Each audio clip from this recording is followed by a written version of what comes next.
चलिए आज एक ऐसी दुनिया में चलते हैं, एक ऐसे जमाने में जब ना कागज था ना कोई लिखने के लिए शब्द। ये कहानी है इंसानियत की पहली महान कला की, एक ऐसी डायरी की जो सीधे पत्थर पर लिखी गई थी। तो सवाल ये उठता है कि बिना लिखे शब्दों के हम उस अतीत को कैसे पढ़ें।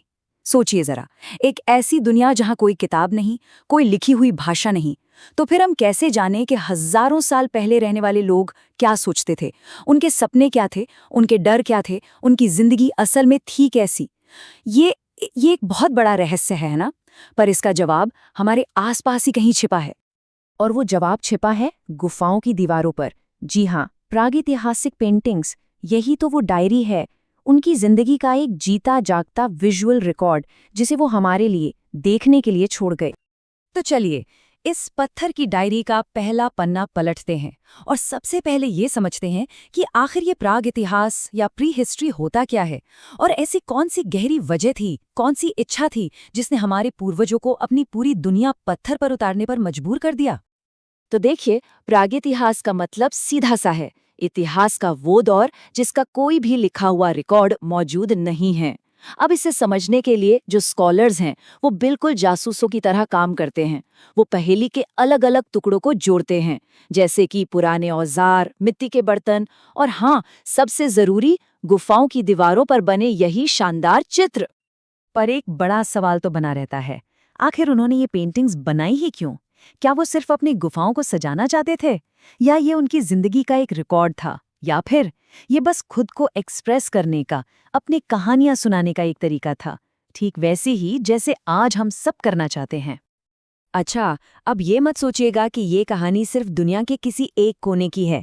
भारत में जो प्रागैतिहासिक कला मिली है वो पूरी दुनिया के लिए बहुत अहमियत रखती है। और यहाँ एक बड़ी दिलचस्प बात है, इसकी खोज असल में बहुत पहले हो गई थी। और ये बात शायद बहुतों को हैरान कर देगी। देखिए, हम सब ने स्पेन की मशहूर अल्तामीरा गुफाओं के बारे में तो सुना ही है ना? पर क्या आप जानते हैं कि भारत में रॉक पेंटिंग्स की खोज उनसे भी 12 साल, जी हाँ, पूरे 12 साल पहले हो चुकी थी। ये एक ऐसा फैक्ट है जो अक्सर इतिहास की किताबों में कहीं खो सा जाता है। और ये कला किसी एक दो जगह पर नहीं मिली। जरा कल्पना कीजिए, एक बहुत बड़ा कैनवस जो मध्य प्रदेश और उत्तर प्रदेश से लेकर दक्षिण में आंध्र और कर्नाटक तक फैला है, और उत्तर में उत्तराखंड की पहाड़ियों से लेकर कश्मीर तक, मतलब ये पूरे देश में फैली हुई एक कला परंपरा थी। लेकिन इन सब जगहों में एक नाम है जो ताज के हीरे की तरह चमकता है। वो है मध्य प्रदेश की विंध्य पहाड़ियों में बसा भीमबेटका। इसे 1957-58 में आर्कियोलॉजिस्ट V.S. वकणकर ने खोजा था, और यकीन मानिए, उन्हें जो मिला वो किसी छुपे हुए खजाने से कम नहीं था। इसका स्केल, मतलब इसका जो पैमाना है, वो तो बस दिमाग घुमा देता है। सोचिए, सिर्फ 10 स्क्वायर किलोमीटर के एक छोटे से एरिया में 1, 2 या 10 नहीं, बल्कि पूरे 500 रॉक शेल्टर्स पेंटिंग से भरे पड़े हैं। ये पाषाण युग की एक बहुत बड़ी ओपन एयर आर्ट गैलरी की तरह है। तो चलिए अब जरा इन पेंटिंग्स के और करीब चलते हैं, देखते हैं कि ये पत्थर की दीवारें हमें पाषाण युग के बारे में आखिर क्या कहानियां सुनाती हैं। एक इंटरेस्टिंग बात यह है कि ये कला भी वक्त के साथ साथ बदली। जो सबसे पुराने यानी अपर पैलियोलिथिक दौर के चित्र हैं, उनमें बड़े बड़े जानवरों की तस्वीरें हैं, जैसे बाइसन, बाघ, गेंडे, और इंसानों को बस डंडी जैसी आकृतियों से दिखाया गया है। लेकिन फिर जैसे जैसे वक्त आगे बढ़ा, मेसोलिथिक पीरियड में ये पेंटिंग्स साइज में तो छोटी हो गई, पर इनमें जिंदगी की हलचल और कहानियां कई गुना ज्यादा दिखने लगी। ये मीज़ोलिथिक दौर के चित्र तो हमें जैसे सीधे टाइम मशीन में बिठाकर उनकी दुनिया में ले जाते हैं। दीवारों पर क्या क्या नहीं है, लोग झुंड में शिकार कर रहे हैं, कहीं पर सब मिलकर डांस कर रहे हैं, कोई शहद निकाल रहा है तो कोई फल तोड़ रहा है। यहाँ तक कि परिवार भी दिखाए गए हैं, मर्द, औरतें, बच्चे, सब एक साथ। ये सिर्फ तस्वीरें नहीं हैं, ये उस खोई हुई दुनिया की एक जीती जागती झलक है। इन सब पेंटिंग्स को देखकर एक बात तो बिल्कुल साफ हो जाती है, इन आदिम कलाकारों के अंदर ना कहानी कहने का एक जबरदस्त जुनून था। वो सिर्फ जानवर या इंसान नहीं बना रहे थे, वो अपने जीवन का ड्रामा, शिकार का रोमांच और एक दूसरे के साथ रहने की खुशी, सब कुछ इन दीवारों पर दर्ज कर रहे थे।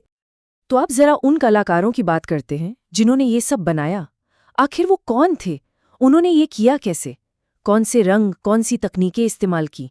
और सबसे बड़ा सवाल, उनका मकसद क्या था? उनकी जो कलर पैलेट थी ना, वो किसी दुकान से नहीं आई थी, बल्कि सीधे जमीन से निकली थी। लाल रंग के लिए वो इस्तेमाल करते थे गेरू का, हरे रंग के लिए कैल्सेडोनी नाम का एक पत्थर और सफेद रंग के लिए चूना पत्थर। सोचिए, ये वो कुदरती रंग हैं जो हजारों साल बाद भी वैसे के वैसे ही हैं। और पेंट बनाने का तरीका भी बड़ा सिंपल पर बहुत असरदार था। पहले तो वो इन खनिजों को पीसकर एकदम बारीक पाउडर बना लेते थे।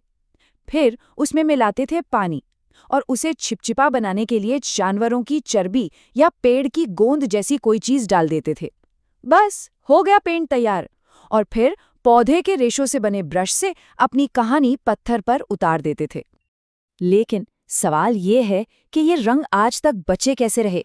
धूप, बारिश, हवा सब कुछ झेल गए। तो ये सिर्फ पेंट का कमाल नहीं था, ये था केमिस्ट्री का जादू। हुआ ये कि चट्टान की सतह पर जो ऑक्साइड्स थे, उनके साथ इन रंगों ने एक केमिकल रिएक्शन किया और इसी रिएक्शन की वजह से ये पेंट हमेशा हमेशा के लिए पत्थर का ही एक हिस्सा बन गए। तो आखिर इन सबका असली मकसद क्या था? हम पक्के तौर पर तो नहीं कह सकते, पर कई थियरीज हैं। क्या ये कोई धार्मिक जगह थी, या फिर जन्म, मृत्यु या शिकार से जुड़े किसी रिचुअल, किसी रस्म का हिस्सा थी? ये भी हो सकता है कि जानवरों की तस्वीरें बनाकर उन्हें लगता हो कि उन पर कोई शक्ति मिल गई है, या शायद ये दूर से दिखने वाले कोई निशान या संदेश हुआ करते थे। और भीमबेटका में तो एक और हैरान कर देने वाली चीज देखने को मिलती है। कुछ चट्टानों पर एक ही जगह एक पेंटिंग के ऊपर दूसरी, दूसरे के ऊपर तीसरी, ऐसे करते करते चित्रों की 20-20 लेयर्स मिली हैं।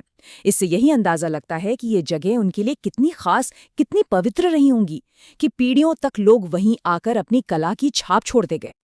सोचिए, ये पेंटिंग्स हजारों सालों तक बची रहीं, हमारे सबसे दूर के पूर्वजों की कहानियों को हम तक पहुंचाने के लिए।